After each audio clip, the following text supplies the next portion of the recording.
My mom abandoned me, skipped my wedding for her favorite son's party, so I took action that made her deeply regret treating me unfairly for years. My mother has always shown favoritism toward my older brother Marvin over me. I can't quite pinpoint what it is about Marvin that makes him her favorite, but she has adored him since our childhood, and she has never hidden that fact from me. When I was born just a year after Marvin, my parents decided to give me to my grandparents to be raised by them for 8 years. My mother found it too overwhelming to care for both me and Marvin at the same time. According to my grandparents, my mother was going through postpartum depression, which made it difficult for her to care for both me and Marvin. My grandparents didn't put up much of a fight when my mother wanted to give me up to them, understanding the severity of her condition. My dad couldn't manage to take care of me all alone while also handling his job. As a baby, I had no idea that my grandparents were not my real parents, so I grew up in their loving and blissful household, feeling secure and happy. However, as I started to walk and understand words, things began to change. My parents would come to visit me occasionally, and during these visits, they would explain that they were my real parents and that my stay with my grandparents was only temporary. These visits were always bittersweet and confusing for me. On one hand, I was excited to see my parents. On the other hand, I felt a sense of confusion and abandonment. I would watch my parents spend 2 to 3 hours with me, playing and talking, but then they would bid me goodbye and leave to go back home, taking Marvin with them. This pattern continued, and it became clear to me that Marvin was always their priority. While my grandparents provided me with all the love and care they could, the brief visits from my parents left me feeling like I was unwanted. Finally, when I turned 8 years old, my parents brought me back home. At first, I was excited to return to my family and finally be reunited with them. However, the excitement slowly faded as I began to realize just how much better my life had been with my grandparents. One of the first changes I had to adapt to was sharing a room with Marvin. Marvin had always had his own room, and there was a spare bedroom that my parents could have given me. Instead, they insisted that Marvin and I share a room so that we could bond as brothers. Marvin hated this new arrangement and made his disdain quite clear to me. If I played too loudly or read comic books that my grandparents had bought for me, Marvin would mock me, calling me a brat and a weirdo. Whenever I tried to decorate my side of the room with drawings or posters of my favorite superheroes, Marvin would scoff and call me childish.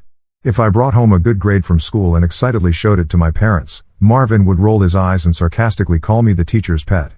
When I practiced playing the keyboard my grandparents had gifted me, Marvin would tell me I sounded awful and should just give up. Even small things like how I organized my toys or the way I talked about my day became reasons for Marvin to ridicule me. He would call me names like nerd or dork whenever I showed interest in reading or learning something new. With time, I realized that the things I enjoyed doing became points of contention. The warmth and acceptance I had felt at my grandparents' home were replaced with a constant sense of tension and conflict. Marvin had a problem with everything I did, and it made me self-conscious. Imagine your older brother, someone you look up to, making fun of you for every small thing. It makes you start doubting yourself. I was too young to understand that what he was doing was basically bullying me. I thought maybe I was the problem and just wanted to fit in with my family.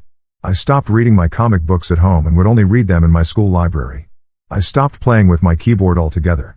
I did all of this thinking that maybe, hopefully, my brother would accept me if I changed. Unfortunately, no matter how much I tried to adapt and fit in, Marvin's attitude towards me didn't improve. The more I tried to please him, the more I felt like I was losing part of myself. Even when I stopped doing all those things that annoyed Marvin, he would find new ways to mock me. I remember in my childhood I had a lot of pimples due to a skin condition, which has since been remedied. Marvin would constantly tell me how ugly I looked and that my face was disgusting. Hearing this was so hurtful that I would cry and go to my parents. Instead of supporting me and telling Marvin off, my mother would tell me to stop crying and be a man. Dad wasn't much help either. He would try to stay away from the matter. Mom would tell me how I needed to stand up to my brother instead of coming to her. As a result, due to Marvin's bullying and my parents' inability to make me feel safe and loved, I felt confused and isolated. I longed for the nurturing environment I had with my grandparents, where I had always felt valued and understood. My grandparents did come to visit me whenever they could, and when they did, they would try to gently talk to Marvin and tell him not to trouble me, but he never paid them any heed. Hence, most of the time, I was left alone to deal with things at home. As I started growing up, I slowly became a very angry teenager. I remember that even though Marvin was older than me, I was getting taller than him, and he did not like that at all. He would bully me about my height, calling me a giant or slender man to piss me off. However, this time, instead of asking my parents for help, I started giving it back to him by calling him a shrimp.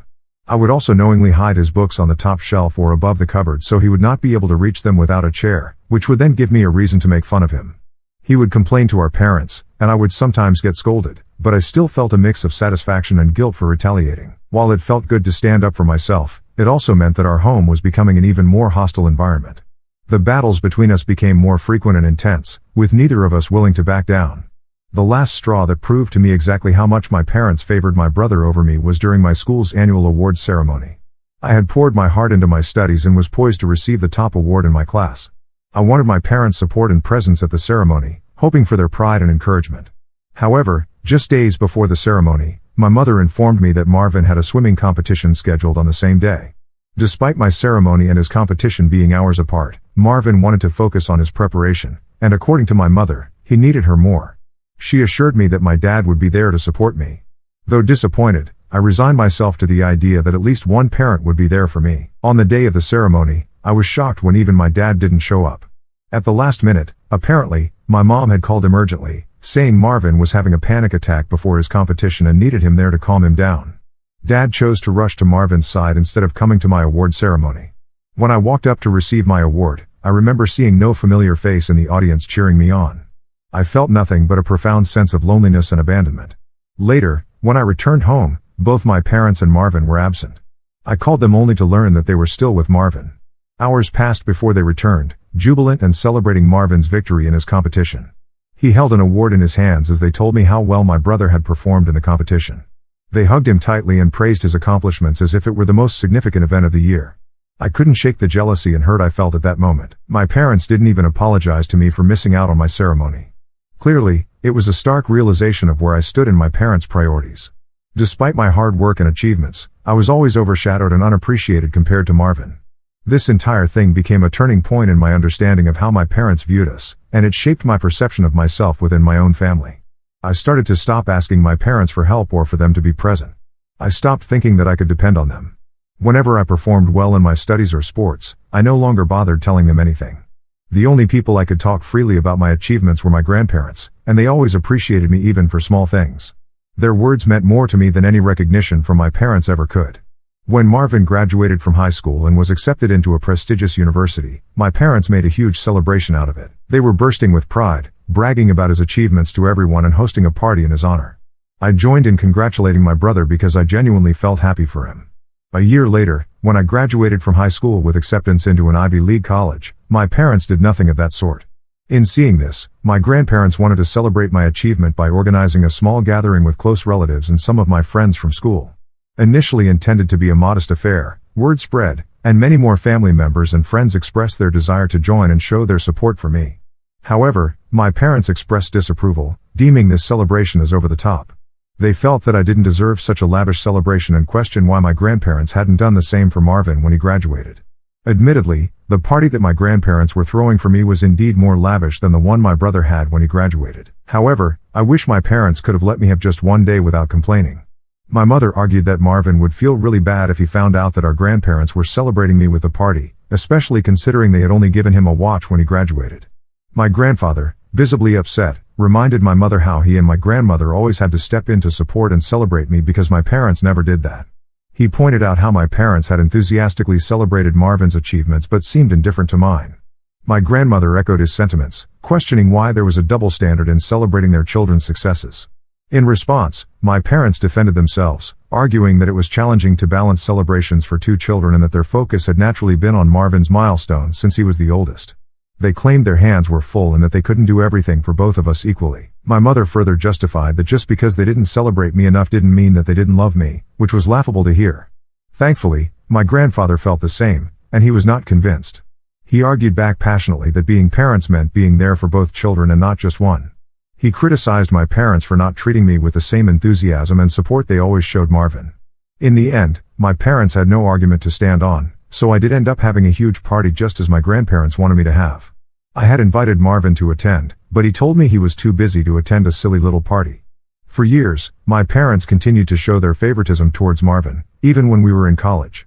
It's also particularly evident in how they treat us and our significant others. While Marvin and his girlfriend were always warmly welcome to our family gatherings, I felt increasingly excluded, especially after I started dating my girlfriend Claudia. When Christmas came around, my parents would extend invitations to Marvin and his girlfriend without fail each year. However, after I introduced my girlfriend to them, suddenly my parents had concerns about their dinner gatherings becoming too crowded if they invited Claudia as well. It felt like a double standard. What made it worse was how my parents viewed and talked about my girlfriend. Despite her impressive academic achievements and successful career, they would find reasons to criticize her, which would piss me off. Meanwhile, Marvin's girlfriend, who didn't work and relied on alimony from her ex-husband, was never questioned or judged in the same way. My mother's comments were particularly hurtful. She once openly expressed to me how she would have preferred me finding a more traditional housewife-type girl instead of someone like my girlfriend who was so career-driven. She even suggested that Claudia would not be a good mother to my children. Despite her remarks, I continued my relationship because I believed in my girlfriend and our future together. I even stopped attending family dinners and annual Christmas events to avoid giving my parents any reason to criticize my girlfriend. I don't believe my absence had much of an impact on them. Now, coming to the main story of why I am on Reddit today. 6 months ago, I proposed to Claudia, and she said yes. I had no doubts in my mind that she was the one for me. This woman has given me so much love and support over the years. I can't even imagine my life without her. When I informed my parents about the engagement out of courtesy, wanting them to hear the news from me rather than from someone else, I was met with mixed reactions. My dad seemed genuinely happy for me and congratulated me, while my mom remained silent. Later, my mother texted me to express her disappointment. She said she was disappointed that I had not listened to her and had gone ahead with a proposal to Claudia. She claimed that as a woman, she knew other women better and felt Claudia would not be a good fit for our family. I was taken aback and told her to knock it off, as I was tired of her constantly bringing down my relationship. I asked her if she had any legitimate reason for her dislike of Claudia or if it was just unfounded prejudice. This is when my mom retorted, saying that Claudia constantly talked back to her, unlike my brother's girlfriend. This statement left me speechless. It was true that Claudia isn't someone who lets other people walk all over her. In the past, whenever my mother had tried to subtly mock her education, her outfit, or her career choice, Claudia has never let it slide. This is one of the things I admire about Claudia. She stands up for herself. She's aware of our family's history, and unlike me, she doesn't hesitate to assert herself with my mother. However, Claudia has never been outright disrespectful. Her responses are typically cheeky and sarcastic, but clearly, my mother has hated Claudia all this time because of this. It was clear to me then that my mother's issue with Claudia was not based on any real behavior or character flaw but rather on some outdated notion of how she expected a woman to behave. Hence, I told my mother that I didn't feel what Claudia did was wrong in any way and that I wished I was more assertive like her. My mother retorted that the girl was bad news and that she was changing me too much. I paid little attention to my mother's criticisms and continued enthusiastically planning my wedding with Claudia. 2 months ago, I sent out wedding invitations to everyone, including my brother Marvin. Despite not receiving any congratulations from Marvin after the engagement, I still harbored no ill feelings and extended an invitation to him for the wedding. To my surprise, Marvin declined the invitation without any explanation, which disappointed me somewhat. But what truly caught me off guard was when my dad called to inform me that while he would be attending, my mom had decided not to come. I knew my mom had reservations about Claudia, but I had hoped that for the sake of our family and my special day, she would set aside those differences and join us. I was taken aback and asked why. My dad explained that Marvin had apparently planned an anniversary party for his girlfriend on the very same day, which my mom was going to attend instead of my wedding. This revelation was weird since I followed Marvin on social media and knew that they had recently celebrated their anniversary already. I couldn't understand why they would hold another party on the exact same day as my wedding. Instead of confronting my mom first, I decided to reach out to Marvin directly to clarify things. Although we didn't often speak, I wanted to handle the situation with respect and dignity. I called Marvin and asked him straightforwardly about the anniversary party and if that was really the reason he wasn't planning to attend my wedding. To my surprise, Marvin confirmed this was indeed the case. He explained that he and his girlfriend had originally wanted to celebrate their anniversary with a party, but they did not have enough money saved up at the time. Hence, Marvin admitted that he had gone out of his way to make it up to his girlfriend by working hard and finding a special venue for their celebration that fit within their budget. Unfortunately, the only available date for this venue happened to coincide with my wedding day. I expressed my disappointment and gently suggested that he could have chosen a different date, emphasizing just how much I would have appreciated his presence at my wedding. However, Marvin replied that his girlfriend's happiness came above everything else and made it clear that he wasn't willing to change their anniversary party date just to accommodate my wedding plans. His words stung, and he didn't even wait for me to reply before disconnecting the call. Later, when I called my mom to discuss the situation, she resorted to the same age-old explanation she often used with me. She insisted that Marvin would feel hurt if she didn't attend his anniversary party and reiterated that my dad was already planning to attend my wedding, so I shouldn't be selfish and expect her to come as well. I told her, my voice almost breaking, just how painful it was for me to constantly feel like she treated me as inferior compared to my brother. I explained to her that she could do as she wished, but I was no longer going to acknowledge her as a parent after this. My mother scoffed at my words and told me that I should not be so overdramatic over my wedding. After the fallout with my mom over her refusal to attend my wedding, I chose to cut off communication with her entirely. My main focus shifted to ensuring that Claudia had the most beautiful wedding possible and that our celebration was filled with joy and love. Despite my disappointment with my mom, I was grateful that my dad honored his promise and stood by me on my special day. When Claudia and I finally tied the knot, my grandparents, who had already anticipated my mom's absence despite their urging, were understandably upset and disappointed. They had even warned my mom beforehand, emphasizing the importance of her presence. The fact that she still chose not to come struck a deep chord with them. What made matters worse was when my brother uploaded pictures after his anniversary party, where my mother could be seen dancing and drinking like there was no tomorrow. The issue wasn't what she was doing but the way they both seemed to flaunt their disregard for my feelings about their absence from my wedding. My mom never once called me or Claudia to check up on us or congratulate us throughout the whole day. Post-wedding, my grandparents didn't hesitate to confront my mom about her absence from my wedding. They didn't hold back, expressing their disappointment in her behavior, and didn't mince words while telling her plainly that they were fed up with how poorly she had treated me over the years. They told her that they had given her more than enough chances to be a good mother, but she clearly only liked Marvin. They went as far as to threaten her with consequences, including potentially removing her from getting any of their inheritance. When Mom tried to argue back with them, saying how Marvin's party was important too, they informed her that they would make sure that I got every penny of their inheritance since I deserved it more than her. Now, this was a huge thing to be said by my grandparents and completely unexpected.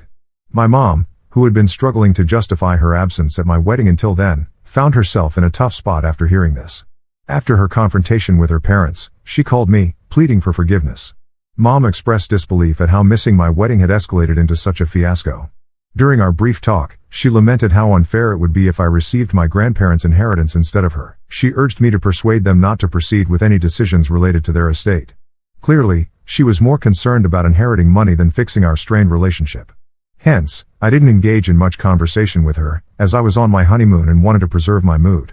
However, lately, after I came back from my honeymoon, she's been calling me almost every day, pleading for another chance to make things right between us. She suggested that Claudia and I should have another wedding, this time with just close family members if possible, so she can also attend.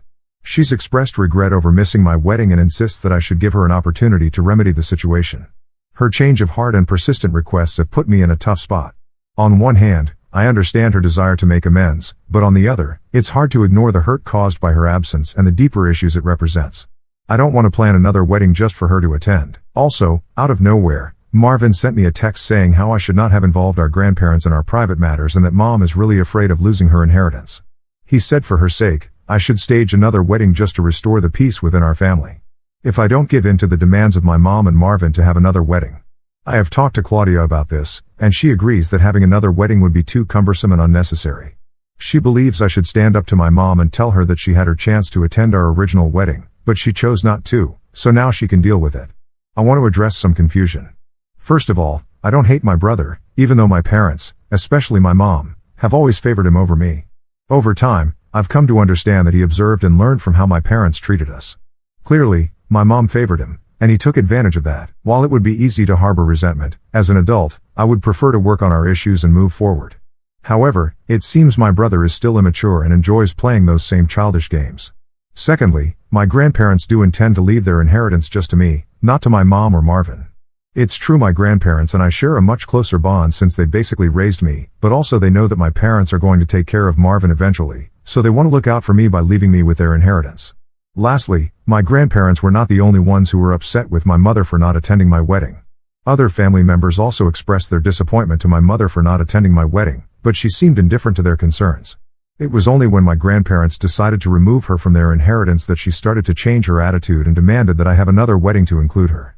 It's official. My grandfather has just informed me that he and Grandma have drafted new wills naming me as their sole heir and removing my mother from everything. While I had expected this outcome, it still came as a shock. My grandfather explained that their decision was not only influenced by how my mother treated me but also by their belief that I would care for them in their old age better than my mother would. They trust that I won't abandon them to a care facility unless absolutely necessary and have confidence in my ability to manage their finances responsibly. Regardless of their reasons, I am grateful and touched by the depth of love my grandparents have shown me through this decision. It's a stark contrast to how I've often felt less prioritized by my own parents. As you can imagine, this news hasn't gone over well with my mother. She's been calling me incessantly and sending messages accusing me of blindsiding her and claiming I have no right to inherit anything from her parents. It's true when people say money can really change a person, because it's almost like she thinks I'm stealing from her when I haven't even received anything. When I firmly suggested that she address her concerns directly with my grandparents, she responded with accusations that I had manipulated my way into their favor. I reminded her that any changes in their will were a direct consequence of her own actions over the years, which had strained our relationship and influenced their decision. Our argument grew heated, and in a moment of raw honesty, or perhaps spite, she confessed something profoundly hurtful, that she wished I had never been born. She revealed that I was an accidental pregnancy and blamed me for causing her postpartum depression. She confessed that initially she considered even giving me away just to get rid of me, but decided against it because of her parents' conservative views, opting instead to have them care for me. She admitted that she loved Marvin more because things were always easier with him. I was deeply wounded by her words, but I told her I appreciated her honesty because it freed me from feeling guilty about our strained relationship. I made it clear that I didn't want to continue a cycle of arguments and hurtful exchanges, and that I simply wanted to live my life in peace. I firmly instructed her not to contact me again and warned that I would involve the police if she ever showed up at my doorstep uninvited. After that conversation with my mom, I reached out to my dad. He acknowledged that some of what Mom had said about my accidental pregnancy and her struggles with postpartum depression was true, but he reassured me that he never regretted having me. I expressed to him how their favoritism towards my brother over the years had hurt me deeply, and he apologized sincerely.